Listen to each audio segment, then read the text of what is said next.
Meet Cindy. Her car has been stalling in traffic for weeks, and the dealership mechanic finally has an answer.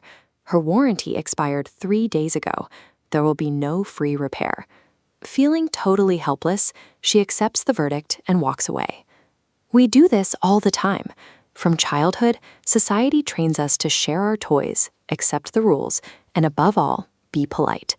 We lock ourselves into a rigid mindset of fairness, where asserting what we want feels selfish, so we bite our tongues to avoid rocking the boat. This hesitation stems directly from our popular image of negotiation as a toxic, table-pounding war of attrition. We picture red-faced lawyers and slick car dealers shouting each other down, and we naturally conclude that we simply aren't cut out for that kind of aggression. But that image is pure theatrics. Real negotiation is simply a give-get-exchange. It happens anytime you have a need, whether it is securing a larger budget at work or picking a vacation spot, and you have to involve someone else to fulfill it. Which brings us to the word we fear most: no. In a give-get-exchange, a no from the mechanic or your boss is not an unalterable dead-end rejection. It is an opening position. It is a definite maybe. To bypass the emotional anxiety of asking, you first have to do some quiet preparation. Before entering a negotiation, you must clarify the exact need or goal you want to fulfill. Walking into a conversation without a clearly defined target turns you into a habitual low demander. Your brain prioritizes keeping the peace, prompting you to immediately offer unnecessary concessions just to avoid feeling like a burden to the other person. Successful negotiation never requires you to change your personality to become ruthless. It requires you to map the hidden boundaries of the conversation before you ever open your mouth. This vertical pole represents your settlement range. At the bottom is your LAS, your least acceptable settlement. If an offer drops below this rock-bottom anchor, walking away is superior. At the other extreme is your MSP, your maximum supportable position, the highest peak of your request. Setting your MSP requires careful balance.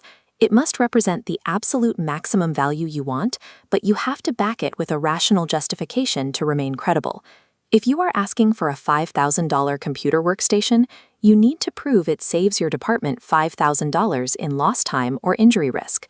Leading with a highly justified MSP automatically absorbs the other person's initial resistance. Staking your claim high actively lowers their expectations of walking away with everything they want. If you operate blindly without defining these 2 points, you guarantee you will walk away with less than you deserve. The person across the table has their own invisible pole and hidden bottom line. Placed side by side, you'll find a highlighted zone where acceptable numbers overlap. Within this shared territory, your optimal outcome is pushing the agreement down to the lowest edge of your opponent's range. To push that marker in your favor, you rely on strategic forces. The best way to apply pressure is to systematically increase their need to make the deal. One reliable method is offering goodies. If you're selling a heavy dining room set and the buyer is hesitating on the price, offering them the free use of your pickup truck to transport the furniture costs you nothing, but holds massive value for them. Applying leverage relies on creatively changing the opponent's math. You add value until saying yes becomes significantly easier for them than saying no. Sometimes the financial math simply does not overlap. Take a homeowner with a strict limit of $9,500 for a basement bathroom remodel. She gets multiple quotes, but the contractor's absolute minimum to execute her specific design is $12,000. Instead of deadlocking, they pivot to problem solving.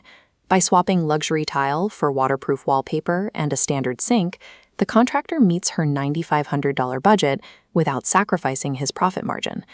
Beyond physical materials, human ego and emotion often serve as the most powerful hidden currencies. Acknowledging someone's status, offering genuine respect, or simply bringing a pleasant attitude to a tense conversation can drastically increase their willingness to yield.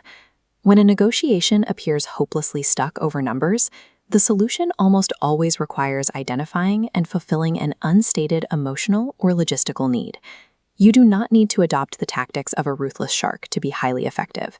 You can protect your own interests, drive a hard bargain, and remain an entirely pleasant person while doing it. At first glance, negotiation can look like a terrifying dark forest.